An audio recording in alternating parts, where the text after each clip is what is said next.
we on? Episode 2. We made it. Huh? Episode 2. We've got Louie as a guest today. Louie's a good mate of mine and got an interesting story that I thought would be good to share, and training to be in the Special Forces. Interesting is one way to put it. Yeah. Well, we'll be getting into that. But there's a couple little things we've got to preface this podcast with. Number one, Dale didn't get 8 hours sleep last night, and he's a little bit tired.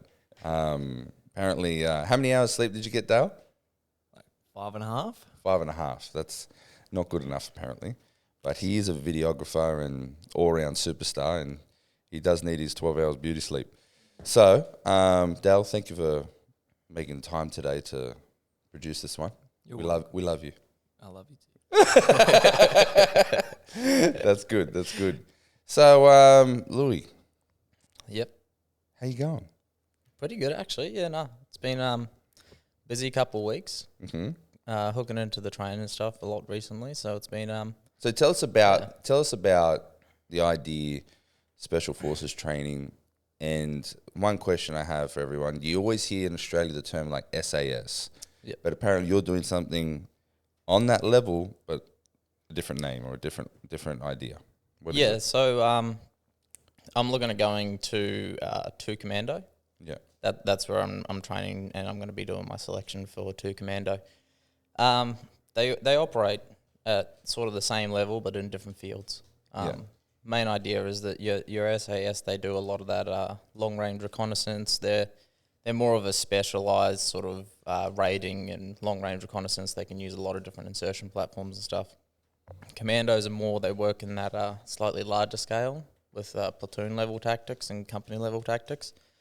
And the main difference between the two is just the size that they operate with. You know, your SAS works with their patrols, which are much smaller, sort of like 8-man and less, whereas Commandos operate in larger formations, and they're just used for different tasks. So, you know, you wouldn't send SAS to go and clear a large compound that has a lot of people in it. Yeah. And but you would send 2 Commando to go to do that, and while their training is very similar, they both spend a lot of time training in both regards.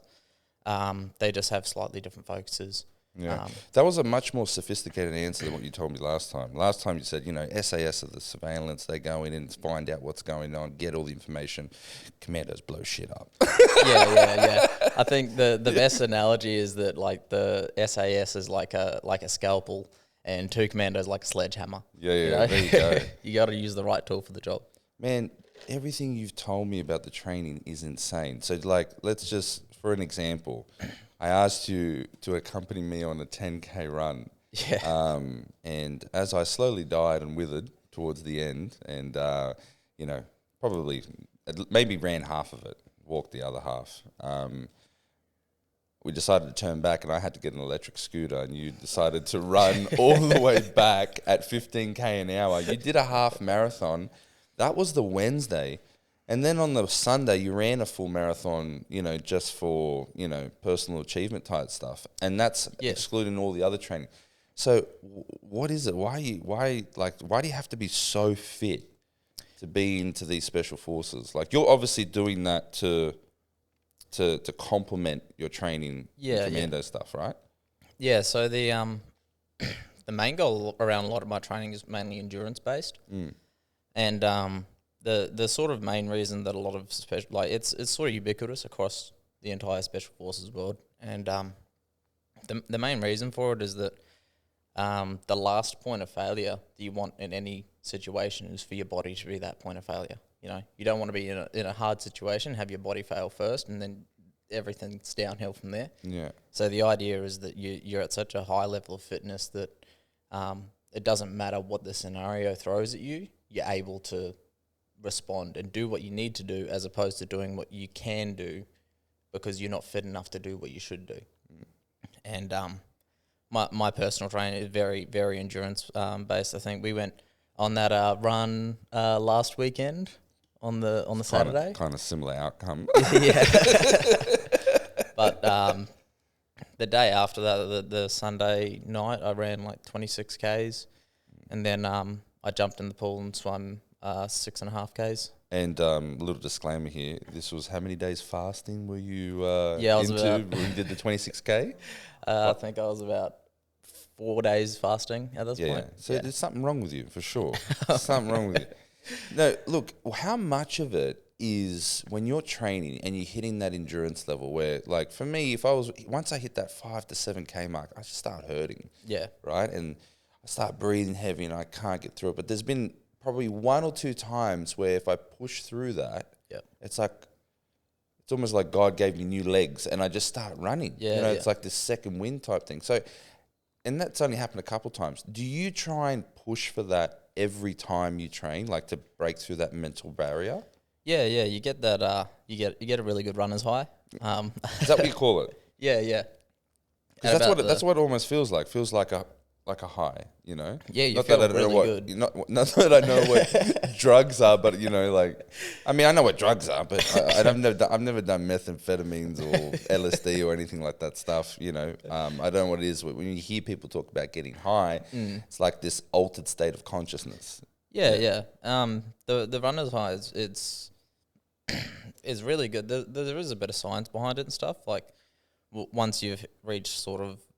For me, it's like about 15 Ks. Once I've run about 15 Ks, you get that like endorphin release, and you get heaps of serotonin and all the make your brain happy hormones get dumped into your system to keep you going, and that's the science behind it. But like the psychology is that it's really hard to get there. Normally everything's slowly degrading, everything starts hurting more, it's slowly wearing your body down. But then once you get that dump of endorphins, then you're like, oh, wow, I feel great. I could do this forever. The funny thing is, like running, when I do anything over about 20 Ks, it comes in cycles. So you'll get like a K and a half of where you'll be like, man, this feels awesome, I could go forever, and then like it wears off, and then you're back to, oh man, everything just absolutely kills right now. So here's a question: like when you're going for those long endurance runs, it's coming. Yeah. And okay, so is there any time where you just said 15K, hit that mark and you get that runner's high? Yeah. But has there ever been a time or when you're training where it's not coming? Yeah, it depends on the intensity. So if I'm pushing myself and going for time and really going a little bit harder than normal, I find that the runner's high kicks in a lot earlier. But if I'm going for a much more relaxed pace and I'm just sort of just striding it out and just doing a comfortable pace, it takes a lot longer to kick in. And I found that it does always come. It just depends when. Okay. So yeah, it's always there. You just have to see how far you have to run to get it. Yeah, I mean, it's something for people to, in some way, with their own personal training, to realize that there is a level that you can hit where you mentally think that you're not capable of doing. Like, there's no way I can push through this point. I am so tired. But if you do push through it, there's that moment where that idea of a runner's high, a second wind. New legs, and it's a really nice feeling. It's like you hear that Dave Goggins. Yeah. You hear him talk about pushing through. But what is that thing that they say where, I'm not sure, it was something along the lines that you can do like 4 times as much as what you think, or you hit a mark where you can do 40% more. I don't know what it was, or something to do with the number 4. Do you know what I'm talking about? Yeah. It's like you can keep pushing through the pain barrier, like what we're talking about now. Yeah, so the idea, and you notice a lot once you start getting into that endurance stuff, is that the biggest limiting factor in pretty much anything you do physical is your mind. You end up in this position where everything in your brain is telling you need to stop, and your body is fine. Your body can keep going. Like your body's basically, I like to think of it as like your body's a machine. Your body doesn't have emotions. It can just keep going. As long as it's not broken, it can just keep going. Yeah, wow, that's a good way to look at it. But things start hurting. You get niggles, you get chafe, you get all that sort of stuff. And your brain's sitting there and your brain's telling you, like, I'm exhausted. I need to stop. I need to rest. Why are we doing this? And that mentality it starts stacking up, and at first you think it's not that big of a deal. You know, you start out little, and it's just a little whisper in the back of your mind, and it's easy to put out. But then the longer and longer you run, that little voice gets louder and louder. It does. And it really does. Yeah. It's screaming by about 5K for me. Yeah, and then you'll notice that, like, once you're there, it's so loud and it's such an overwhelming thing. It's the only thing you can think about, and everything sort of comes to that stop. And that's where, like, that whole, like, you can go, like, 4 times longer than you think you can, or 40% extra. I can't remember the exact details myself, but that mentality is that when your brain is screaming at you to stop, that's like your body's not even close to being done. Your body can go so much further. That's insane. That's So insane. That's so true. Like, here's something for me. How would you interpret this situation? Like, when I'm on the treadmill and I'm running, if I'm aiming to do 5K, 5K is like the benchmark for me. It's taken me a while to get to that point, but, like, you know, trying to do 5K in under 27 minutes, right? If I don't put a towel on top of the screen where the timer is, right, and I'm looking at it, I will look at that time and just start puffing. Like, but if I put a podcast on and I put a towel on top, one time I ran and I was just running and I was like, I felt like I was sweating a bit, and I was like, oh, how long have I run for? I'm feeling okay. I've run 31 minutes, and I'm like 5 point something K, and I'm like, what? I feel all right. yeah, I started putting the speed up, and I did 7.5K in like 41 minutes, whatever it was. It was a PB for me. yeah, And I really pushed it, but it was like, I didn't even notice because I was just, it's almost, my mind was just listening to the podcast. I wasn't even listening to whatever else was going on. yeah, and your brain's really smart, because a lot of people think that there's like that disconnect between your conscious brain and your subconscious. Yeah. But they're much more connected than a lot of people think. And if you can consciously see how far you've run, and you can see on your screen, it's like, oh man, this is, you know, I'm a bit slower than I thought I would be, or oh, I've still got so much longer to go. And if you know the distance and you're like, man, it feels like that last K took forever. Yeah. Then, like, it's so much harder, because your brain will put that in your subconscious, and then that little voice that tells you, you know, oh, we're tired. Oh, we That's can't exactly what further. happened to me last weekend when you said, see those light posts over there? See them? Yeah. All the way over there in the distance? That's where we're going. That's where we're going to turn back. I went, I wish I never knew that. And because I know for myself, when I do my longer runs, like if I'm hitting like sort of marathon distance, I'm the same. I don't like to know how far I've run.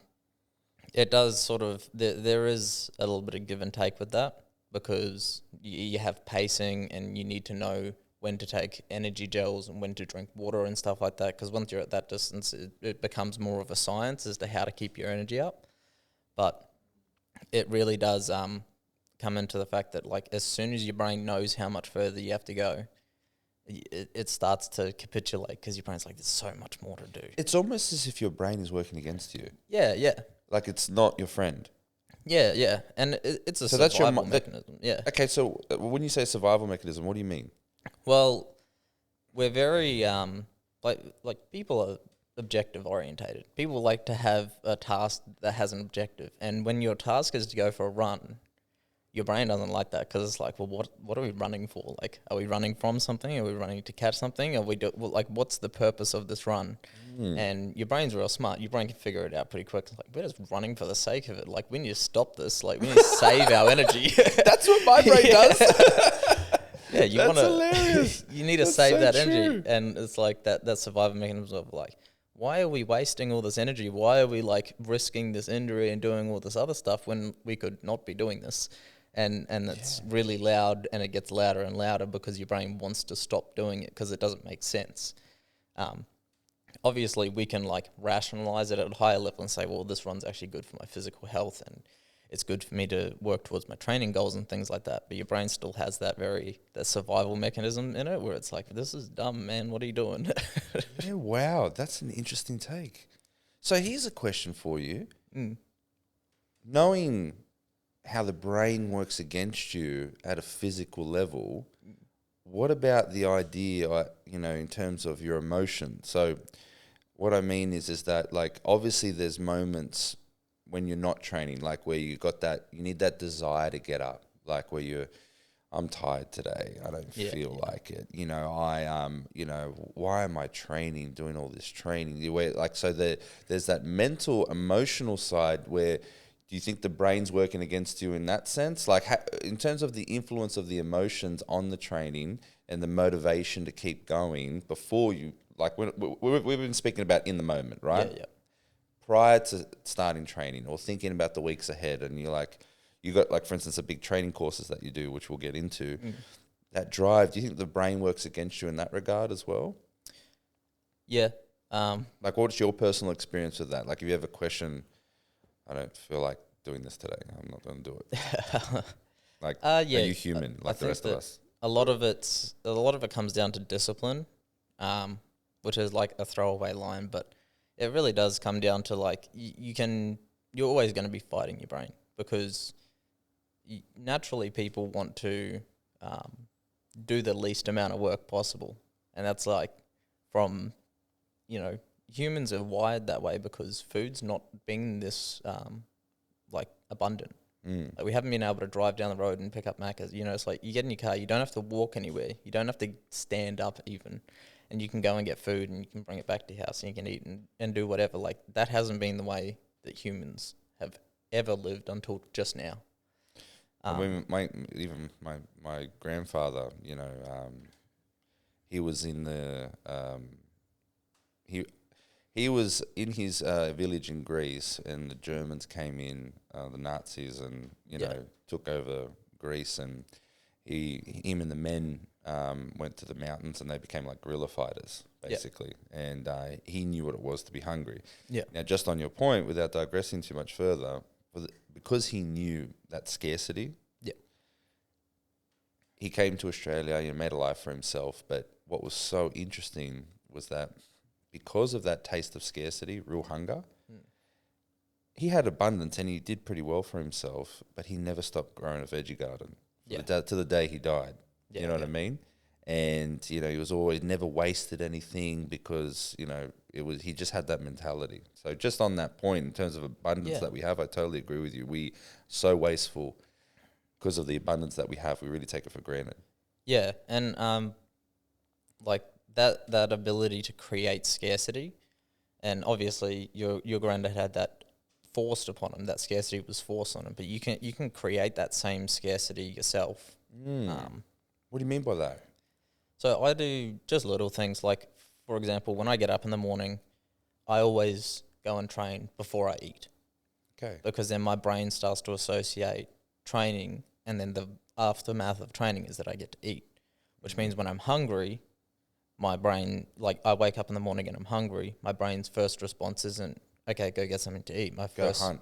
It's go train. Yeah, but almost in the sense where go get your food. Yeah, go chase it down. Yeah, you can create those little conditioning moments where like you can teach your brain to associate things with each other. So like in the morning I wake up and my first response is, okay, I need to go train. Because as soon as I finish training, I can eat. That's good motivation. Mine's kind of similar. It's just says go to the fridge, go downstairs and go to the fridge and grab the eggs. Yeah, but that's pretty cool. What other tricks, like what tips would you have for people, like those little tricks that, that create that scarcity in the body? The main one is doing things like training before you eat. That's a big one because it associates your brain begins to associate your training with your eating. That's sort of the first one. I do fasting, intermittent fasting, and sometimes I go for longer fasts, and that creates that artificial scarcity of food for me. And like I just finished a 7-day fast. Which was that's just the big one. A water fast. Yeah. So that was just water. I could have like black tea and black coffee. Yeah. Okay. And what is the hardest day for you to get through when it comes to doing those fasts? Always the third day. Third day. Yeah, always the third day. I find the second day, you're always hungry. Yeah. The third day, you're just starving. So how do you manage the hunger pains when you're doing the fast? Drink a lot of water. Yeah. Sometimes I'll like eat ice cubes or something like that. Interesting. And you do a lot of training. Okay. Training specifically because it's something that's it forces you to not think about food. Yeah. So what's the longest you've ever fasted? My longest fast it'd be 12 days. Yeah, wow. Yeah. And what did you eat on the day you finished? I had Wheat Bix. You had Wheat Bix. Yeah. That would have clogged you up, man. No doubt. You would have passed a little cement like brick or something, you know? Let's not get too vulgar here, but let's be honest, that's what would have happened, for sure. So For sure. Wheat Bix. I think it was on the last day of the fast, and you always, when you're coming out of the fast, your brain sort of knows that you got a deadline that you're working to. Yeah. And you start thinking, it's like, I'm going to have a steak, I'm going to do this. But I knew that I'd been fasting long enough, I needed something sort of pretty gentle to get me back into it. Apparently you're supposed to have like a bit of fruit and things like that to ease your way into it. You know, not like me, which I think I did a 4-day fast. And I just cracked. I've been trying to aim for 5 days for a while. I'm not very real disciplined. On that 4th day, I was so hungry. I was like, for some reason, I got this desire for Greek salad and hot chips. And it was the most delicious meal I ever had in my life. And I smashed it.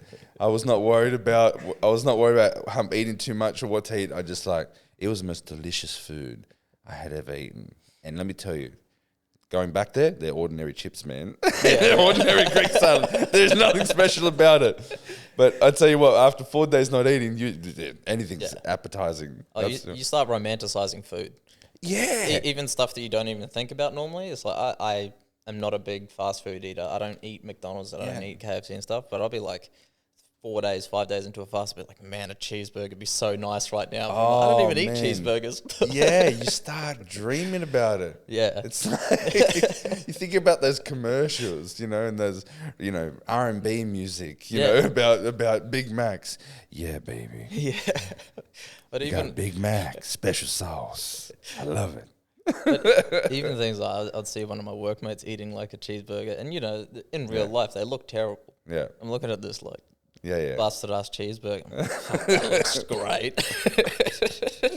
Oh, wow. Okay. Now, let me ask you this. What is the craziest training course? Because you do these training courses to reach, you know, commando status, right? You do, you know, there's the snipers, there's, you know, I'm not sure there's these trekking, but in terms of your fitness, you've told me some crazy stories about carrying, what, a 40-kilo backpack or something? What is it? How much is it? So the standard weight that we operate on is 25 kilos. Yeah. But then you can load it up. You have to load it up. Yeah. So what is the craziest training that you've done so far? So I'd say probably definitely the hardest and probably the most fun as well was doing my DFSW course. That was a lot of fun. That was where I did my I think you have a strange take on fun, by the way. That was when I did my specialist course to get into heavy weapons. And that course, I think when I started that course I was a lot less fit. I was a big boy and I was carrying a lot of extra weight, hadn't done much running and stuff like that. What weight did you start at? I was 110 kilos. What? Yeah. And then how quickly did you, like, what do you weigh now? At the moment I sit between 80, 85, sort of depending on whether I'm bulking or cutting. I haven't weighed myself in a while. Yeah. And so how quickly did it take you to, like, lose that weight? I lost most of that weight beginning of last year. Oh, wow. Yeah. So I finished the course at You're like Aussie that Dave weight. Goggins. That's what you are. Like you've seen his story. He did something crazy, right? Yeah. Like something similar. Was he an inspiration in some regard? Like I love David Goggins. Yeah. He's just I think he's got a mentality about it where it's sort of that whole shut up and get the work done sort of mentality. Yeah. And I definitely appreciate that. But yeah, that DFSW course that was hard work because I wasn't as fit then. I think now if I was to go back and do it again, it would still be a pretty full on course, but it wouldn't be as hard for me because I'm much fitter now. Yeah. What made it hard? Just there was so much PT. It was like every morning you get into work. Physical training? Is that what Yeah, you do? PT, physical training. Yeah. So it was like every morning we would get up at like 4 o'clock in the morning. We'd be in at work at 5, and then you just spend like 2 to 3 hours just getting trained, just doing physical exercise. And then after you do that, you go and you start learning about the stuff. You sit in classrooms, you learn about the weapon system, all the rest of that.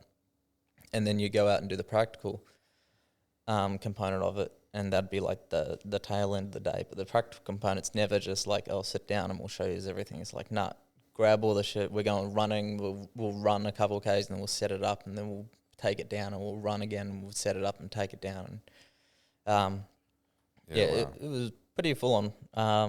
And a lot of heavy weight, especially obviously heavy weapons and some heavy ass weight. Yeah. So you're carrying a lot of extra stuff around, and like, what's the most you've ever run and carried? Most I've ever run and carried probably be around like 20-30 kilos, sort of in that way. I didn't weigh it exactly. That's just carrying mainly ammunition and a lot of extra stuff.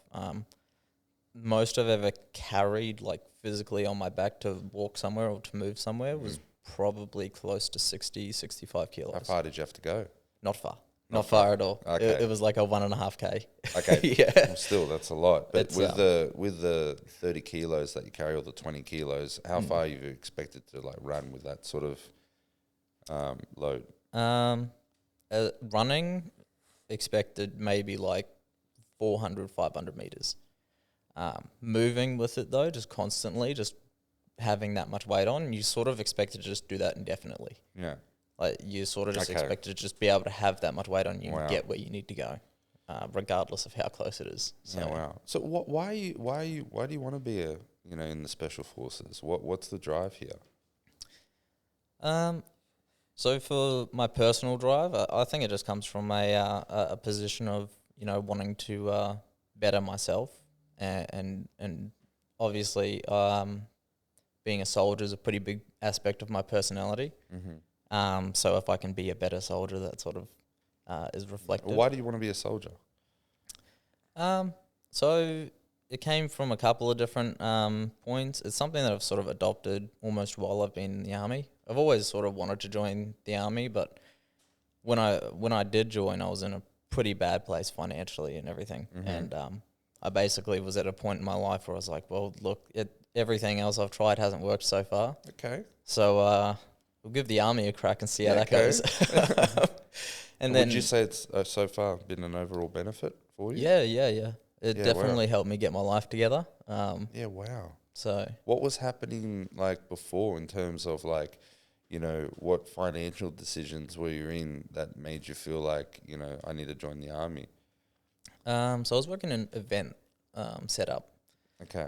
Prior to that, which is a very seasonal job. Yeah, for sure. Dale knows about that. Yeah. And in when wedding season's not on, he's flipping those signs on the street like that. Yeah. I'm kidding. What are you doing in off season now, Dale?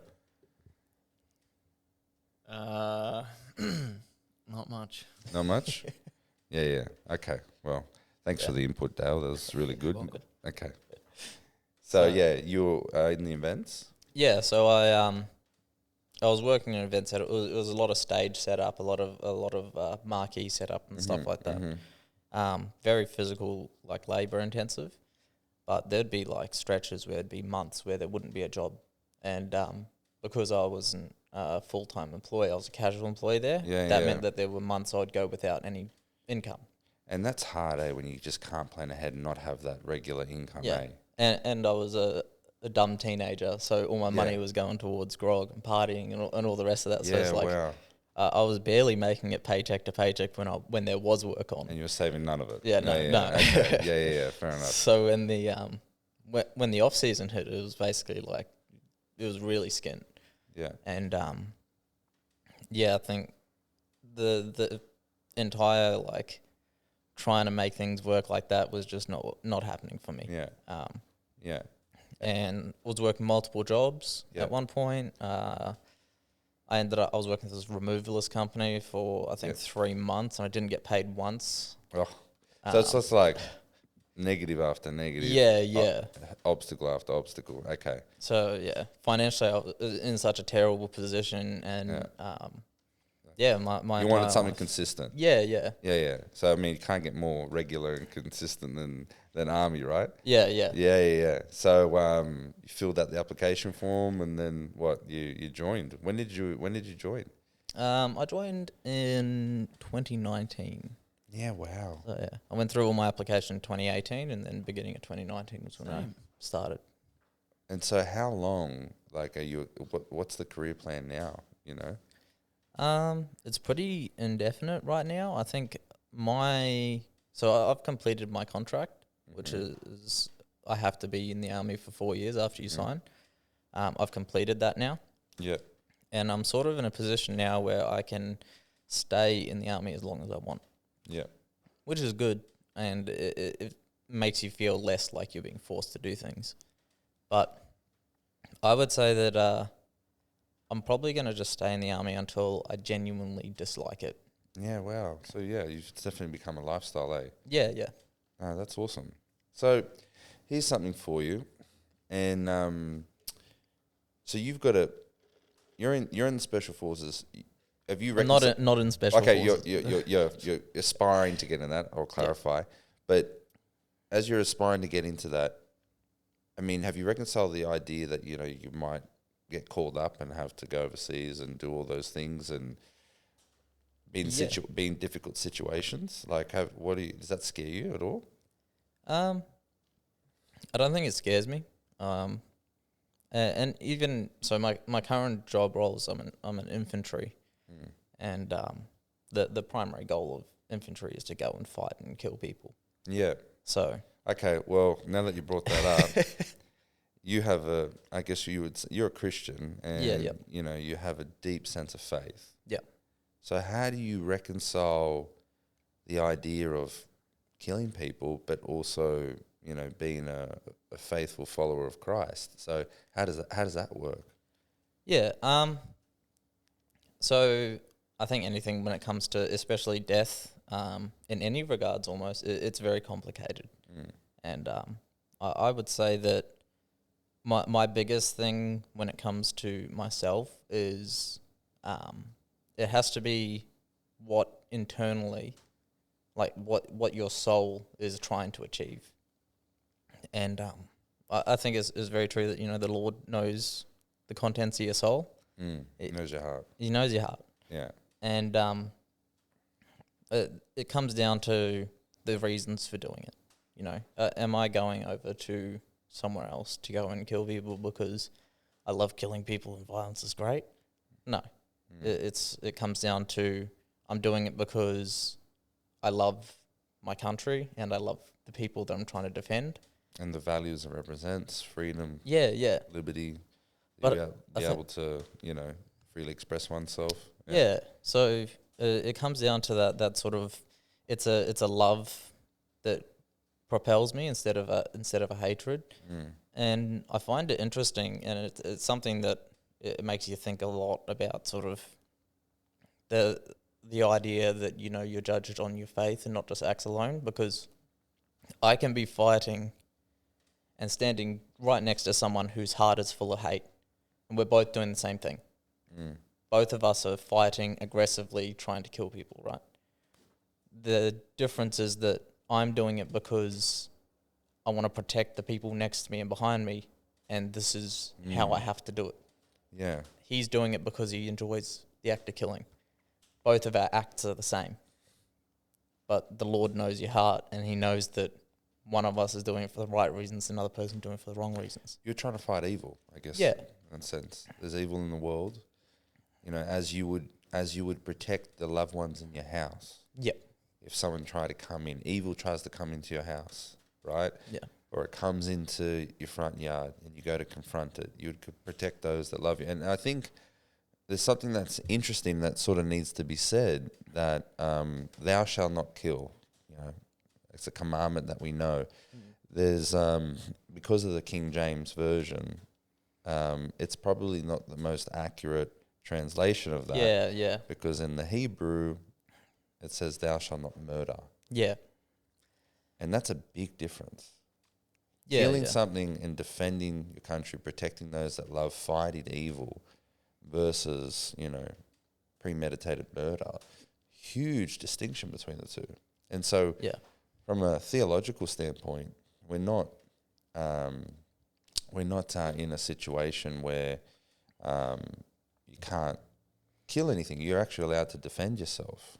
And I think there's a theological standing there and in the Word of God where you're allowed to do that. Yep.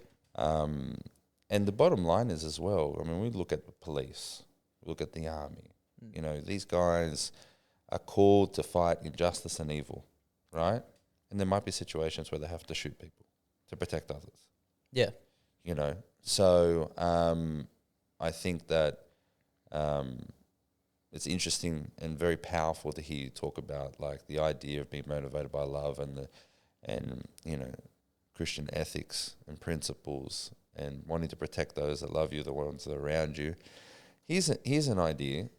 Like, what about in a situation? There's a lot of controversy about the Ukrainian war. Yeah, right? yeah. Putin's the aggressor. He's come in. And then there's also the discussion about, was there provocation in there? Was Russia provoked? Yeah. Okay.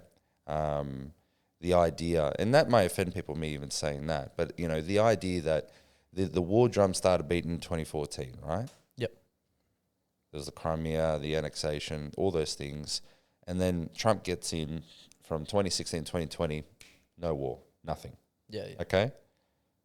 Within 18 months of Biden getting elected, we're back at war, and it's like basically a hot war, right? It's full, I mean, it's a proxy war it's Russia versus the world in that sense, right? Yep. Now, it's a terrible situation, but I guess Russia did invade. At the same time, too, I always think to myself, what was happening in those 4 years where we did have those peace under the Trump administration? And I think to myself, like, is it about a NATO base? Is it about whatever? I think about the motivations.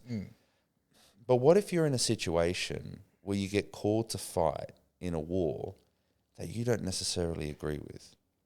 That you think in your heart that, hang on a tick here, like, what do you do then?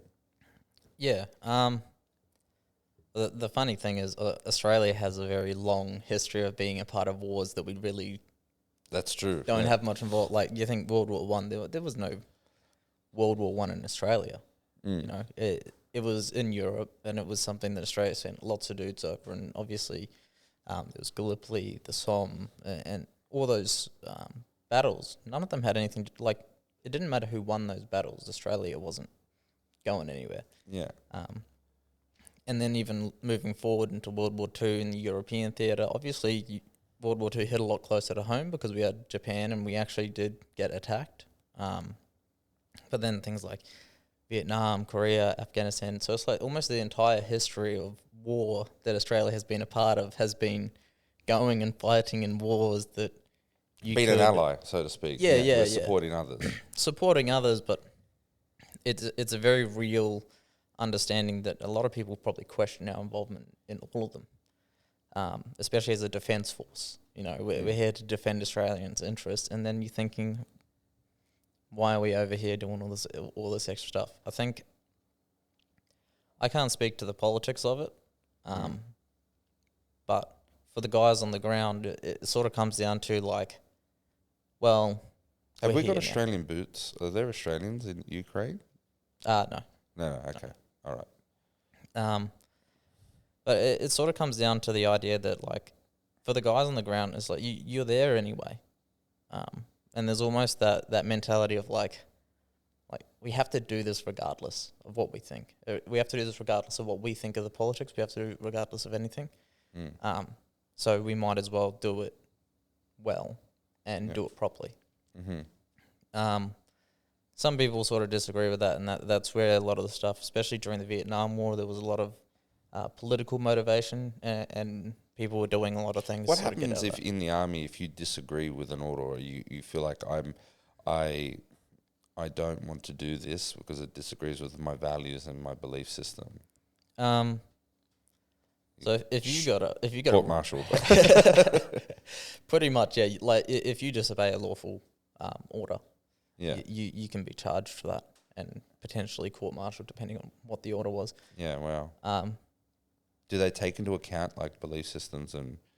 Yeah, you can take a stand on something. Yeah. But generally, if you can't back it up with a tactical reason, like if you get ordered to do something that's obviously dumb and you say, "Hey, I'm not going to do that," it's dumb. Yeah.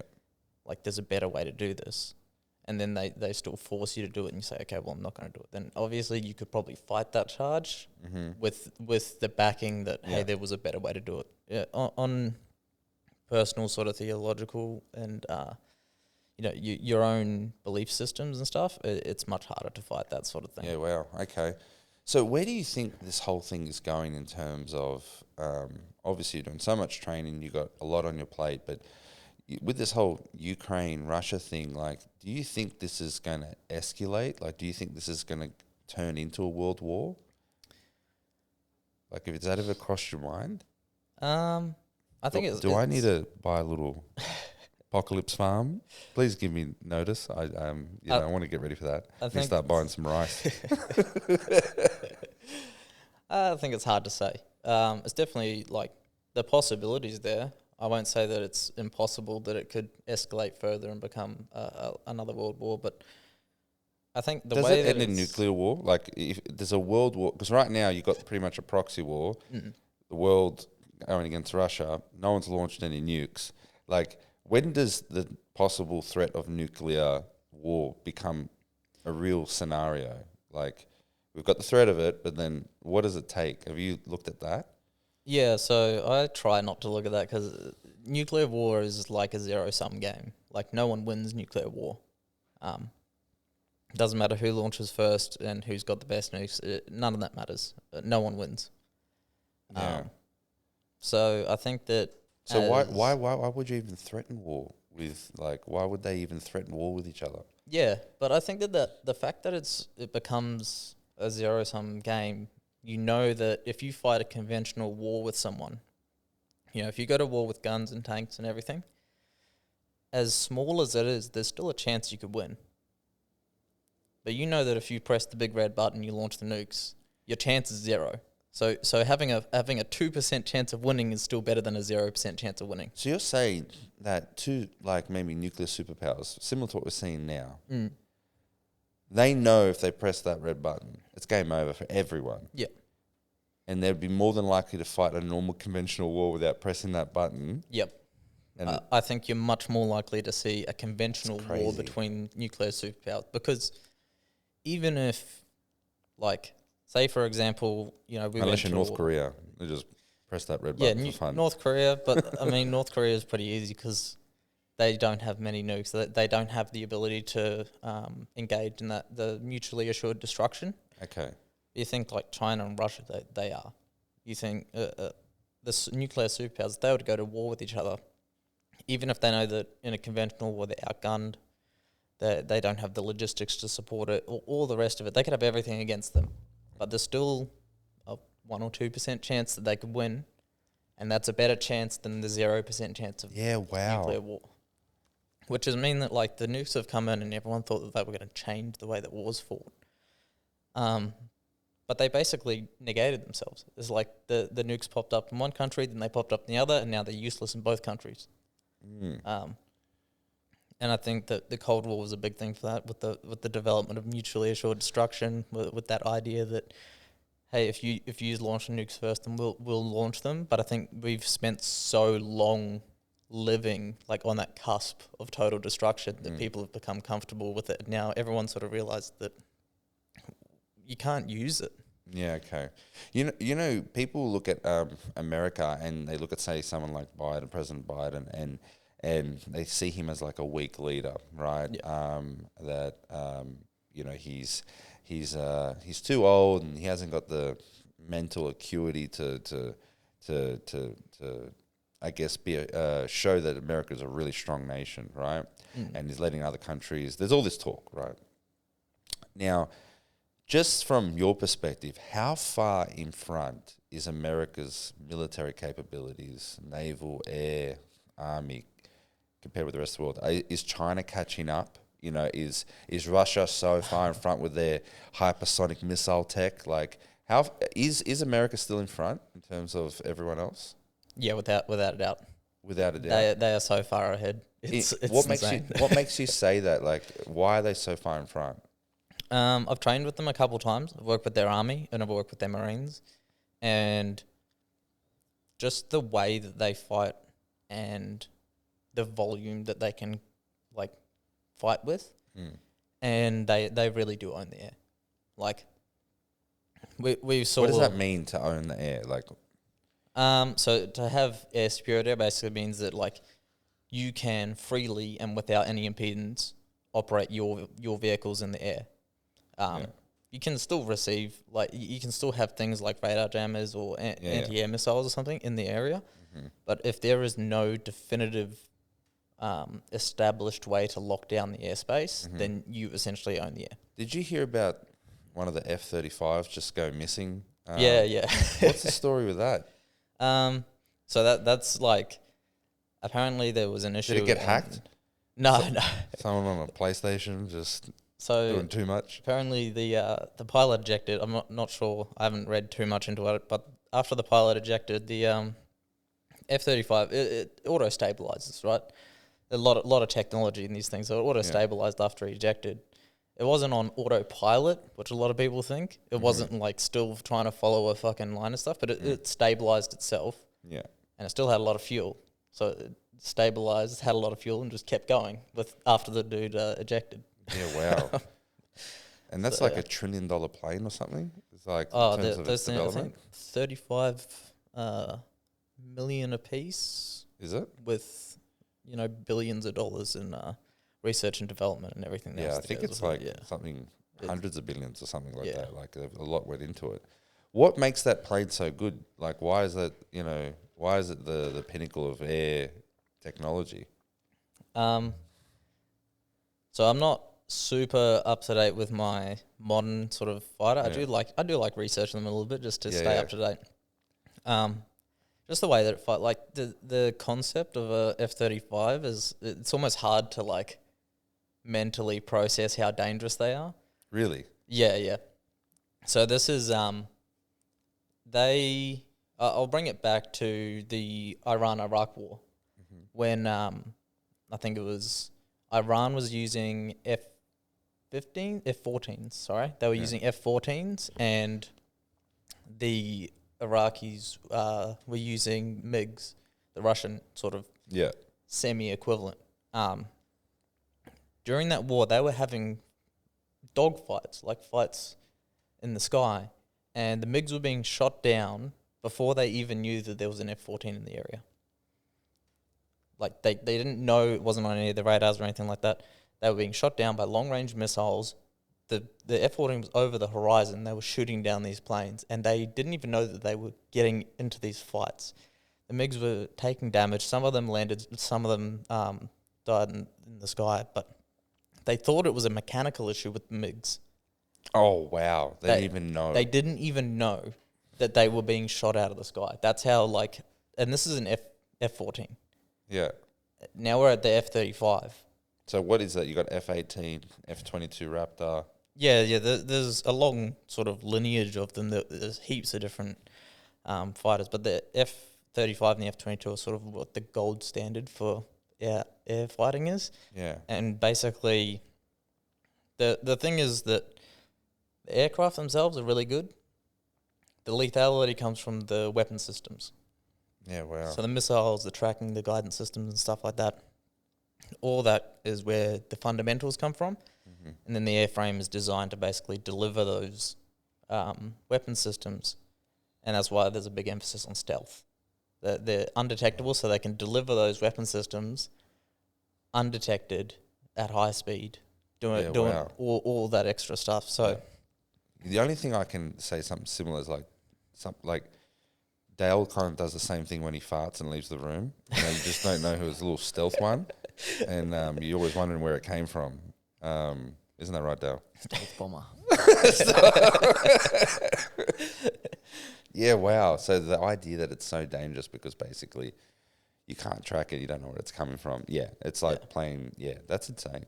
So the idea of like a conventional dogfight of like planes flying around shooting each other with machine guns and stuff, it is just not a reality anymore. There's planes. Do you think it's going to go AI, like pilotless flying, like AI algorithms fighting other stuff, even with army and things like that? Yeah, I think that there's a possibility for it. They're looking into new drone sort of style fighter jets and stuff like that. I'm not too sure where they stand on it though. Mm-hmm. I think that at the end of the day, especially with any military technology, particularly anything with a weapon system, there's a big emphasis on making sure that there's a human pulling the trigger. That's the big kicker. Yeah, yeah. Even with the armed drones that were flying in sort of Iraq and Afghanistan and stuff, even though they were drones, they weren't really AI controlled drones. They were person controlled drones, which meant that any time that they launched a bomb or something like that, it was a human being that pulled the trigger on it. Right? There's a big emphasis on that sort of having the human in control. Mm-hmm. I think that it's something that needs to probably be looked into and researched a little bit. Is that what's going to happen when we give AI the power to do that? 100%. We know it's called Terminator. That's the day.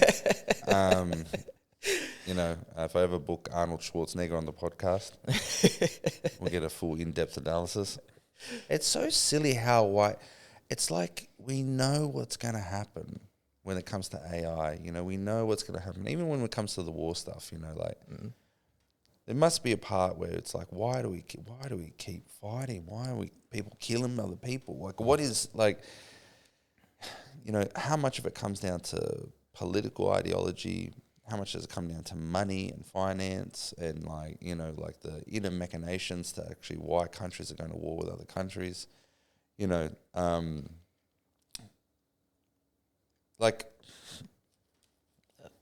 think it comes down to the fact that humans are irrational. A lot of the things they do don't make sense. I mean, you get a lot of people together, they tend to do even more irrational things. Like war doesn't make sense. Yeah. War is an irrational action. Yeah. There is absolutely no way in which killing millions of people is beneficial for anyone involved. No. It's an entirely irrational thing to engage in. But yeah, humans are irrational.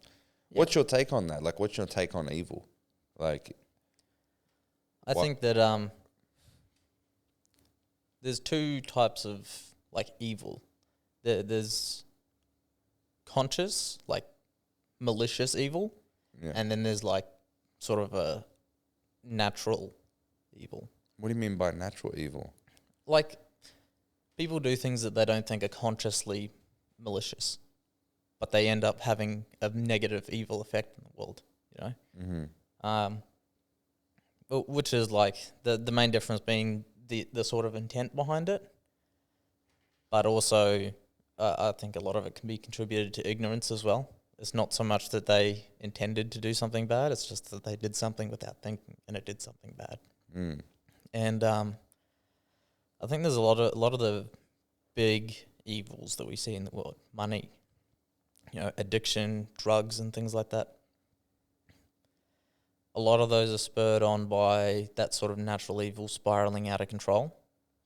And it's always sort of just propelled along every now and then by one person that's maliciously evil that seeks to expand it. But you think about everything from like drug cartels and stuff. You think, that's evil. These are people that are violent people that are providing an addictive substance to people who are severely addicted and are in a bad position. And they're breaking the laws of the governments and stuff like that. I think that a lot of that can be contributed to maybe they're not doing it maliciously. Maybe it's a natural evil that they've encountered because they're in a position where they don't have jobs that they can work and they don't have any way to feed their family. They're trying to make it in the world. So in order to get money and feed their families and give the kids a better life, they engage in these activities. And they have really evil consequences. But the reasons they're doing it is not because they want so-and-so in LA to overdose and kill them. That's not why they're doing it. They're doing it because they want to have a nice family home for their kids to live in. I guess Evil's still evil, even if you have good intentions, right? Exactly. That's why I think that evil. I think a lot of evil's been done with good intentions. Exactly. Yeah. I guess when you say natural evil, it almost takes me to like the idea of a fallen world. Yeah. That it's. Do you think everyone's evil? I think everyone has the capacity to be evil. Yeah. I think that the capacity is there. It's whether or not you act on it, or whether or not you act with enough ignorance to not understand it. That's an interesting concept. I do think everyone's capable of evil for sure. We all got that. Yeah. So what is your personal, like, I understand that you have faith and you believe in God. That would obviously have to be the inspiration as to not do evil. Yeah. Yeah. At least you tried to. Yeah, I try to, and I think I try and live a life that sort of, and it comes. I have a sort of. I don't want to say unique because I don't want to say that I'm the only person that does it, but it's my interaction with the Bible and with my religion is that I just try and live my life in the best way possible. Yeah. And I base my idea of the best way possible on the Bible and on my faith, and then I go and try and live that sort of life. Yeah. And you put reminders on your arms too. Yeah. What's your favorite Bible verse like that you've got on your arm there? It's probably a new one on my hand, the Isaiah 6:8. Yeah, okay. Which is a really nice verse, and it's when and so the Lord called out, "Who shall I send? For who will go for us?" And I said, "Here I am, send me." Yeah, wow. That's powerful. Yeah. It's Isaiah is such a crazy book. Oh, yeah. Yeah. It's really, really marvelous in such a way that the idea was written 800 years before Christ, and just the idea of all the prophetic fulfillment.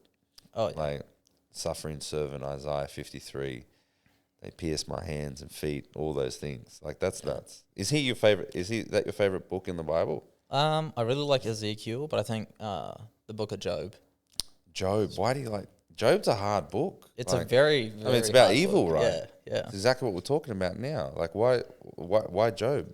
I think I read the book of Job, and it was funny because it's sort of the Lord works in these rather almost funny ways where I actually was reading through my Bible and I got to the book of Job when I was going through a point of suffering myself. And I like the book of Job because it leaves the question of evil unanswered.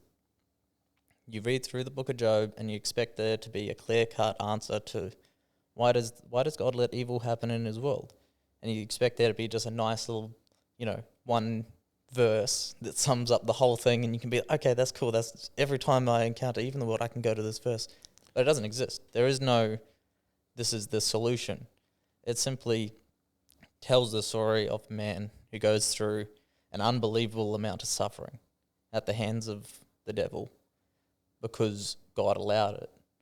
Yeah, wow, it's crazy. And I just like that it's sort of, it does come to almost a happy ending at the end, because obviously Job stays strong to his faith and at the end he's rewarded after having a very intense conversation with the Lord. Yeah. You know what this concept about, I guess it's the idea that, we can't know and fathom the mind of God, and how he's working and why he allows evil, right? Why he permits it. Yep. There's a lot of theological debate as to the agency of free will, right? That it's a byproduct.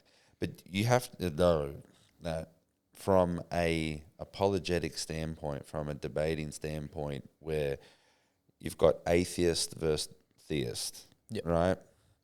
The problem of evil is a huge theological obstacle to overcome. Yeah. Why would God allow evil? Yeah. And that's what a lot of atheists hang their hat on, to say, I don't believe in God. Why would an all-powerful God and an all-knowing God, an omnipotent God, allow evil in the world? That doesn't make sense. So in terms of your understanding about Job, how would you answer that question? It's not an easy question to answer.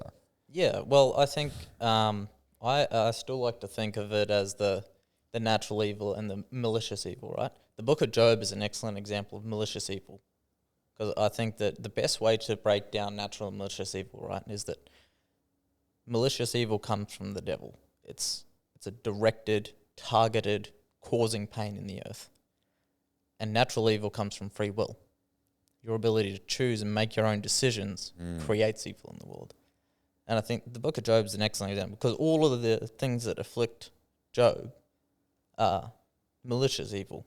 But then you get his little council of friends that come and try and convince him that he's done wrong, and they're trying to... It's his fault. Yeah, they're trying to convince him that it's his fault. That's a natural evil. That's because those people aren't coming there to do bad things. They're trying to help him in the best way they know how, but they don't get the point, right? They're ignorant of what God's actually doing. So I think that's the perfect contrast of the natural and the malicious evil. And free will is one of those things where if you don't have the ability to do bad things and the ability to do evil things, then do you really have free will? Well, that's it. I mean, we have to... The whole idea of evil is definitely... I think evil comes from us. And in our ability to have free agency to act, and we do terrible things to each other. But again, you still have to answer the question: what is the problem? Like, how do you solve the problem of evil? Why would your God do that? And you know how I answer the problem of evil? The name of this podcast is "What do you mean by good?" Right? And whenever an atheist brings up the problem of evil, there's two ways that I solve it. Right? Which is, the first one is, what do you mean by evil? Yeah. And this is the funny thing, is that you'll find that an atheist will bring up this argument, a moral argument, a moral objective argument about evil. On what basis are you talking about evil? You're just cosmic stardust. Yeah. You're an accident. You're a cosmic accident. You're just atoms bumping into one another. Where is your meaning? On what basis are you talking about evil? Evil according to who? Yeah. Your opinion? Why does your opinion even matter? Why do you care about any objective values? Yeah. So this is the irony, is that they take from God the idea of good and evil and objective values and reasons and ethics and morality. That comes from God, that transcendent nature of goodness, right? Of beauty, of love, these objective values. They take from that because they know it's real, they feel it. Yeah. They take from that and say, they try and attribute it to an overdeveloped neocortex and all these things. But ultimately, they take that in order to deny God exists. They take from God in order to deny exist. They have no explanation for evil, but they want to reject it. They would say that, raping kids is absolutely wrong. On what basis are you claiming anything to be absolute? Yeah. And so that's how I answer that question. And then the second thing is that when it comes to God, and this is where it comes to Job as well, is that the idea that an all-powerful and all-knowing God, maybe he's allowing and permitting evil for a specific purpose. Yeah. Right? Why would he do that? Well, the way I liken it, so you can take complex theological arguments and boil them down to parent and child relationship. And I'll give you an example. One time my daughter was grabbing a ceramic plate, with one hand. I said, do it with both hands, otherwise you'll drop it. She grabbed one hand, she dropped it, and she ended up breaking it on the table, the floor, and it sort of cut her leg. Yeah. Right? Nice cut down the shin. And so I look at her and I was like, I'll just say.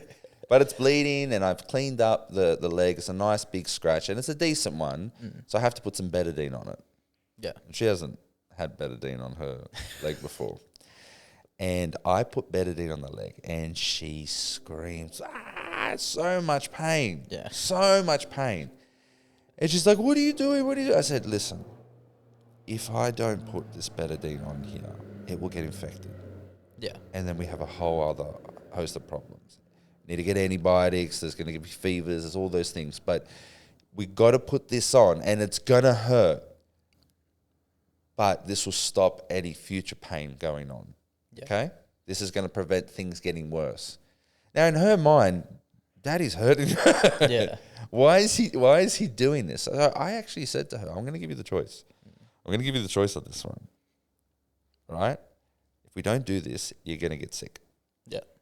Anyway, she made the choice to let me do it. I'm so proud of her that she made that choice. But the reason I bring up that story is the idea that at the time, she couldn't fathom the idea of what's going on. This is hurting. But I knew better because I'm older. Yeah. I've had life experience. When we try to fathom the infinite wisdom of God. Yeah. And be like, why is he allowing this evil and this pain in the world? Well, here's the thing, right? How many people in their pain, in their tribulation, have found the light of God? Yeah. And it's only because of it where they have this wake-up moment, this realization moment, that, wow, God was here for me. He allowed the pain, but man, I'm so glad he did because I found him, you know? And so it's not an easy topic to discuss, but... No, I think that, and Job sums it up pretty well because, God knows everything through all time, right? And when the devil approached me, he said, let me put your not your disciple, but your true believer, Job. Let me put him through some trials, just to prove to you that he's not as true as he seems. He only loves you because you give him what he wants. Yeah. And God knew God knew exactly what was going to happen at the end. He knew he was going to make it through. And I always bring it back to there's going to be some bad things that might happen to people. And a lot of the times they might seem insurmountable or that they might seem impossible. And I find a lot of comfort in it is that the Lord will never give you a challenge that you can't handle, that you cannot overcome. The Lord will never give you an unfair challenge. He'll never stand there and be like, "No, I'm just gonna drill this dude into the ground, and I know he's never gonna get up. I'm just gonna pound him down and make sure that he suffers." The Lord doesn't think like that, and I don't suppose to know the mind of God because it's unfathomable. Yeah. But I think that there's a fairness in everything, and any trials that you're going through, he's in control. It's a fair trial, and it makes you look at pain differently, eh? Yeah. It makes you. The idea is that even being Christian, having faith, doesn't stop you from pain and adversity. But it's like you got a helping hand. You don't feel alone, and it's like that's so comforting to know that even if you're going through difficult times, that there's someone there watching you, looking after you, giving you hints. It's like you got to find a way to be a better listener to know that he's there. Have you ever had like a story like in terms of your training, what you've gone through, or before or after, where you've had a moment where you have feel lost and you just feel like you've been comforted, that he's been there to help you? I think that probably the best example is actually when I ran my first marathon. And I was about, I think, was it kilometer 37, 38? Wow. And I'm worried about kilometer 5. I was hurting. And like, at that point, I hadn't done the right thing with my nutrition. I hadn't been having like energy gels or anything like that. I was very dehydrated. I was like hallucinating, and my legs felt like they were just about to fall off. And I was just in a really bad position. And I pretty much hit the wall. Like I felt like there was no physical way I could take another step. And that was sort of when I was like, and I thought about it for a little bit, and I did walk for a little bit instead of running. I think I walked for like 400 meters, and I thought to myself, I'm like, well, I don't think I'm going to make this. I think that I'm going to fail this race, and there's nothing I can do about it. And that was when I sort of felt this sort of like energy just came back up in me, and I knew that it was like, well, you know what? I think that I wouldn't have put myself in this position. God wouldn't have put me in this position if he thought I was going to fail, right? I think that you can always achieve success regardless of whether you do it faster than everyone or slower than everyone. You can always achieve success. And I was like, man, this is I'm in a really bad place. And I actually prayed at that point while I was walking along the track, and I prayed and I was like, I need something to get me across the line. Wow. And funnily enough, I ran for another kilometre or so, and then about 2 kilometres from the finish line, there was another dude who was struggling a lot. Like he was really hurting. Yeah. I could see from his face that he had been crying and everything. And I just grabbed him over the shoulder. I was like, man, we'll finish this together. Oh, wow. We'll finish it together, and we'll make sure that fucking both of us get across the line. And I think that was like when I saw him coming up, and I knew that he was in the same place that I was, like a couple Ks back. Yeah. I'm like, man, you can finish, you can get there, you can overcome it. And that was sort of one of those moments in my life where I found that it really was like, this is too much. I can't do this. This is really like, I can't overcome this. But I found that you just have to keep pushing through and trust that, the Lord's got your best interest in heart. And I think that me seeing that person there, that took the pain from me, because I was still hurting. I was cramping up. I could barely even like bend my legs. I was basically like almost running with straight legs because I was so busted up. But then seeing him, I was like, well, I think the Lord put us together in this race so that we could help each other. Wow. There's so much in that. It's so much in that. The idea that you're on your last legs.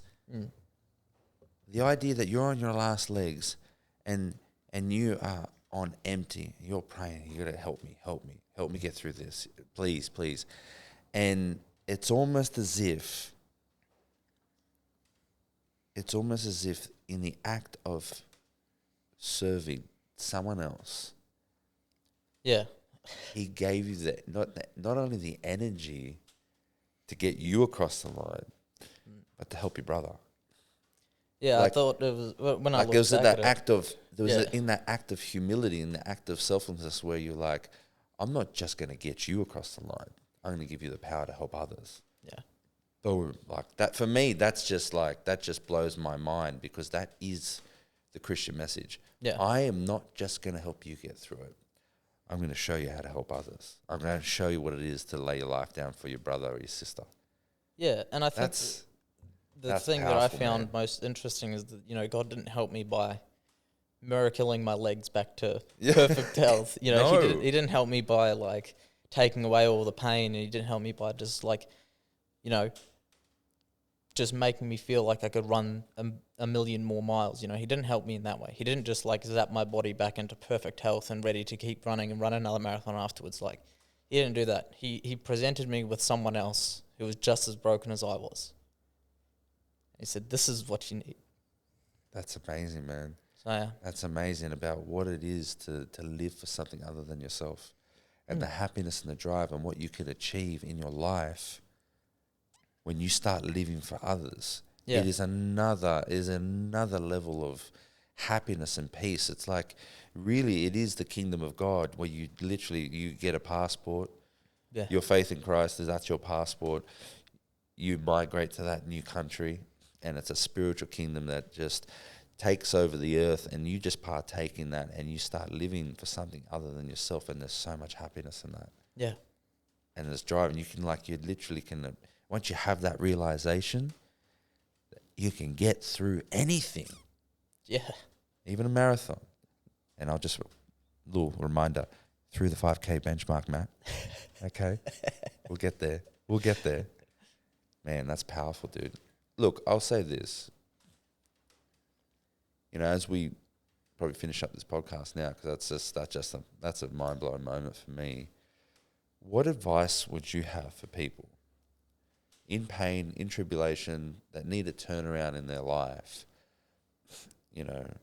Career choice, whatever. What is your advice for them to get through that next step? Maybe there's people in the army doing it tough, right?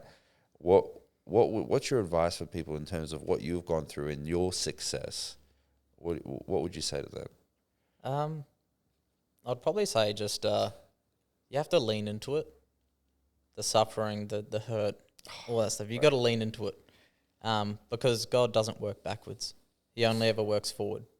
And you can take your trials and your suffering, and you can make it last 1 month or 6 months or a year or 10 years if you want to, because you just won't lean into it and won't go through the trial. And if you decide never to start the trial, then you'll never come out the other end. I think that probably the best piece of advice I can give is just to lean into it, push through it, and you'll go through every aspect of the trial. You'll experience the entire thing. But if you keep pushing and you keep finding that there's something more that you have to give or something more that you have to do, and you just keep pushing through, you'll find that the Lord only works forward. And once you push through, you'll be in a much better place. So Wow, man, that's so powerful. Lean into the pain with faith. Wow. On that note, we've got to finish that, man. So God bless you, bro. Man, I love being your friend. I've learnt so much from you. You help inspire me with my own training and my own lack of discipline, and you've helped me heaps, man. And I thank you for being you, man. You're going to do amazing things with your career choices and the people you're going to help. You're going to really help a lot of people, and I think you're a real gift to those around you. And I just pray that the Lord just blesses you with so much, dude. thank you, brother. All right. Thank you. Awesome, man. Good folk. Awesome, man. That was awesome. Cheers. Man, that's such a mind-blowing moment for me, dude.